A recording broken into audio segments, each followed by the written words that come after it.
출애굽기 2장 1절에서 10절 말씀. 레위 가족 중 한 사람이 가서 레위 여자에게 장가들어 그 여자가 임신하여 아들을 낳으니 그가 잘생긴 것을 보고 3달 동안 그를 숨겼으나 더 숨길 수 없게 되매 그를 위하여 갈대 상자를 가져다가 역청과 나무 진을 칠하고 아기를 거기 담아 나일강가 갈대 사이에 두고 그의 누이가 어떻게 되는지를 알려고 멀리 섰더니 바로의 딸이 목욕하러 나일강으로 내려오고 시녀들은 나일강가를 거닐 때에 그가 갈대 사이의 상자를 보고 시녀를 보내어 가져다가 열고 그 아기를 보니 아기가 우는지라. 그가 그를 불쌍히 여겨 이르되 이는 히브리 사람의 아기로다.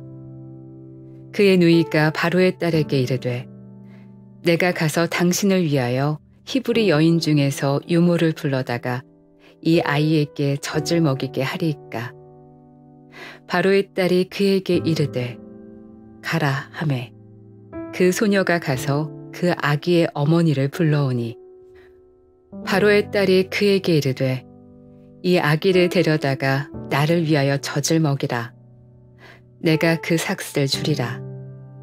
여인이 아기를 데려다가 젖을 먹이더니 그 아기가 자라매 바로의 딸에게로 데려가니 그가 그의 아들이 되니라. 그가 그의 이름을 모세라 하여 이르되 이는 내가 그를 물에서 건져내었음이라 하였더라. 샬롬. 오늘도 하나님의 말씀으로 하루를 시작하신 여러분들에게 하나님의 은혜와 평강이 충만하게 넘치시기를 간절히 축복합니다.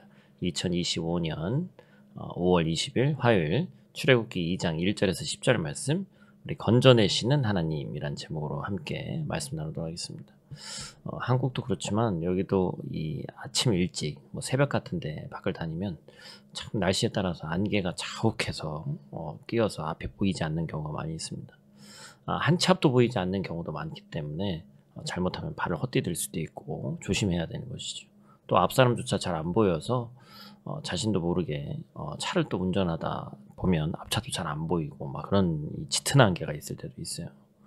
근데 이제 그럴 때 큰 도움이 되는 게, 특히나 이 등산 같은 걸 하면, 저는 이제 전문 산악인은 아니지만 등산용 이 GPS 장치 같은 것이 있다고 합니다. 요즘은 스마트폰 이 어플이 너무나도 잘 돼 있어서 어디든지 할 수 있지만 그 위치를 파악하는 것이 되게 중요하다라는 것이죠. 마찬가지로 우리도 살다 보면 도움이 절실하게 필요한, 도움이 없으면 눈앞에 닥친 문제를 해결할 길이 아예 보이지 않는 그런 막막한 순간들을 맞이할 때가 있습니다. 그래서 공동체 내에서도 서로가 서로를 돕고, 그렇죠? 누가 이제 100대 빵 이런 식으로 계속 누구만 돕고 누군 도움 받기만 하고 이럴 수는 없겠죠. 그렇죠? 마치 인생의 안개가 자욱이 낀 것처럼, 그래서 당장 그 문제를 생각만 해도 답답한 마음이 드는 그때에 우리가 어떻게 해야 되는가, 서로를 의지하는 것을 넘어서서 또한 우리는 무엇을 의지해야 되는가, 그렇죠? 그래서 오늘 말씀은 바로 이런 우리들의 인생에서 우리가 상상도 할 수 없는 방법으로 우리를 안전하고 가장 좋은 길로 인도해 주시는 크신 하나님에 대해서 소개하고 있습니다. 오늘 아침도 이 말씀 우리가 함께 나누고 귀한 은혜의 시간이 되기를 간절히 축복합니다. 오늘 본 말씀 통해서 우리가 첫 번째로 기억할 것은 하나님에게는 어쩔 수 없음이란 없다라는 것입니다. 이스라엘의 모든 남자 아기를 죽이라는 바로의 이 명령이 산파들에게 내려져서 애굽 백성들에게까지 결국 퍼지게 되었죠. 오늘 본문의 상황은 모세의 어머니인 요게벳이 모세를 숨기는 것 자체가 불가능해지고 있는 그런 상황입니다. 그래서 이제 모세가 자랐기 때문에 숨길 수 있는 여력도 없고 절망 가운데 어떤 선택을 해야 되나, 그런 상황 가운데 놓여 있죠. 세상에 어느 부모가 아이를 쉽게 버리겠어요? 말도 안 되는 얘기죠. 그리고 나일강에 던져야 되는 그런 상황입니다. 그래서 그녀는 정성스럽게 아이를 담을 갈대 상자를 마련하고 조금이라도 아이가 안전할 수 있도록 자신이 할 수 있는 최선을 다했다라고 말씀드렸죠. 그래서 일전에도 우리가 이 말씀은 너무나도 많이 나누는 말씀이지만 요게벳의 노래에서 우리가 찬양도 있지 않습니까? 갈대 상자를 가져다가 역청과 나무 진을 바르고 물이 새지 않도록 꼼꼼히 준비했습니다. 그뿐만 아니라 아이가 강물에 휩쓸리지 않도록 일부러 갈대 사이에 두어 걸쳐지게 해놓고 그의 누이가 계속해서 그 상자가 어떻게 될지를 멀리서 지켜봤죠. 그런데 중요한 건 뭐예요? 여기까지죠. 사람이 할 수 있는 일은 우리의 최선은 여기까지입니다. 그냥 나일강에 찾아오는 짐승들이 아기를 발견해서 물어가도 나일강 물이 그 아이를 알 수 없는 곳으로 떠밀어도 이제는 어쩔 수 없는 순간이 다가왔죠. 그런데 이때 이제 사람으로서 할 수 없는 이때에 하나님께서 역사하기 시작하시는 거예요. 그 이전부터 하나님의 손길이 있었죠. 근데 사람의 손을 놓고 사람의 힘을 놓으니까 하나님이 보이기 시작하는 거죠, 사실은. 하나님께서 어쩔 수 없는 그 순간까지도 다 지켜보고 계셨다는 거예요.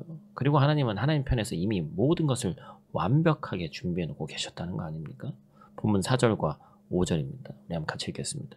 그의 누이가 어떻게 되는지를 알려고 멀리 섰더니 바로의 딸이 목욕하러 나일강으로 내려오고 시녀들은 나일강가를 거닐 때에 그가 갈대 사이에 상자를 보고 시녀를 보내어 가져다가. 모세의 어머니 요게벳과 누이 이 미리암은 여기까지라고 절망하는 순간 그 타이밍이지만 모세에게도 가장 안전하게 자랄 수 있는 가장 좋은 길을 열어주시는데 모든 남자아이를 죽이려고 했던 그때에 바로의 딸 공주죠. 공주에게 모세를 발견하게 하신 것입니다. 여러분, 이것이 바로 사람에게는 어쩔 수 없음이 있지만 하나님께는 이 어쩔 수 없음이라는 것은 없다. 하나님은 다 하실 수 있다는 전능함을 나타내는 것이죠. 우리가 아무리 노력해도 우리가 원하는 모든 결과가 이루어지지 않습니다. 노력해도 안 되는 순간이 있어요. 우리에게 한계가 자명합니다. 그러나 하나님께는 이 어쩔 수 없다라는 말이 통용되지 않죠. 우리가 사랑하고 믿고 따르는 우리 주님에게 한계란 존재하지 않는다라는 것입니다. 그러므로 우리 인생 가운데 찾아오는 문제들, 그 문제들로 안개가 낀 것처럼 사방이 막힌 것처럼 답답하고 마음이 힘들고 무너지는 그런 상황이 있다면 또 그런 순간을 맞이하게 된다면 저 여러분이 해를 내어서 안개를 몰아내시는 우리 전능하신 주님을 의지하기로 결단하기를 간절히 축복합니다. 오늘 본 말씀 통해서 두 번째로 교회할 것은 하나님은 우리를 건져내시는 분이시다라는 것입니다. 오늘 본문 10절 말씀이죠. 또 같이 읽습니다. 그 아기가 자라매 바로의 딸에게로 데려가니 그가 그의 아들이 되니라. 그가 그의 이름을 모세라 하여 이르되 이는 내가 그를 물에서 건져내었음이라 하였더라. 아멘. 근데 여러분, 여기서 이 모세만 물에서 건져냄을 받아서 생명을 보존하게 된 것이 아니라 사실 어쩔 수 없이 눈물로 아이를 나일강에 보내야 했던 요게벳이 하나님의 건짐을 받게 되죠. 뭐예요? 아까 우리가 말씀 나눈 것처럼 모세의 친어머니인 요게벳이 정말 어쩔 수 없이 눈물로 그 아이를 떠나보내게 되는데 결국에 하나님의 역사하심을 위해서 그렇게 또 유모로 들어가게 되고 모세가 결국 살아났을 뿐만 아니라 모세를 다시 품 안에 안는 그런 은혜까지도 얻게 됩니다. 아이를 나일강에 떠나보내면서도 아무것도 할 수 없는 그 절망과 좌절감을 맛봤는데 또한 아이가 누구에게 발견되어도 아무리 잘 커봐야 노예가 되는 그 좌절 가운데서도 건짐을 받았고 하나님이 가장 최선의 것으로 주셨다는 완벽하신 하나님의 모습을 우리가 보고 있는 것이죠. 사랑하는 성도 여러분, 지금 어떤 우리가 삶의 늪에 빠져 있습니까? 고난의 늪, 시련의 늪, 좌절과 절망의 늪에 빠져 있는 분들이 있을 것입니다. 우리를 건져내시는 구조대장이신 하나님께서 늪에서 허우적대는 우리를 다시 안전한 자리로 건져내시기 위해서 지금도 우리 곁에 함께하고 계신다. 그렇기 때문에 그 어떤 일로도 걱정과 염려, 두려움은 손에서 다 내려놓고 구조대에서 내려오는 그 밧줄, 곧 예수 그리스도의 십자가를 강하게 붙잡고 그 늪에서 빠져 나와야 합니다. 그런데 그렇게 하나님께서 우리를 건져주시는 이유는 우리를 통해 또 다른 선한 역사를 일으키시고 싶기 때문이죠.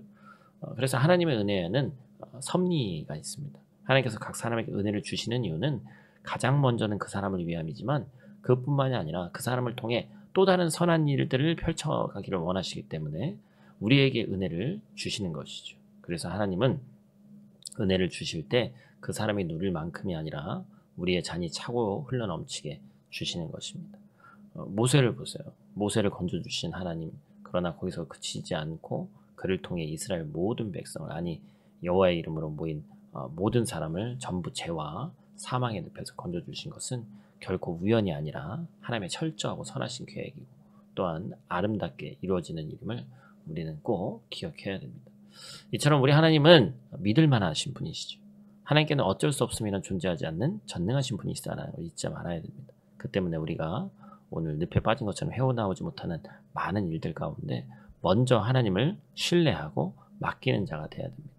그런 자가 하나님이 건져주시는 은혜를 경험하게 되는 거예요. 또한 그렇게 하나님께서 나의 위기와 문제들 가운데서 건져주셨다면, 그래서 하나님의 은혜를 누리게 하셨다면 그 은혜를 이제는 주위 사람들에게 어떻게 흘려보낼지를 고민해 봐야 됩니다.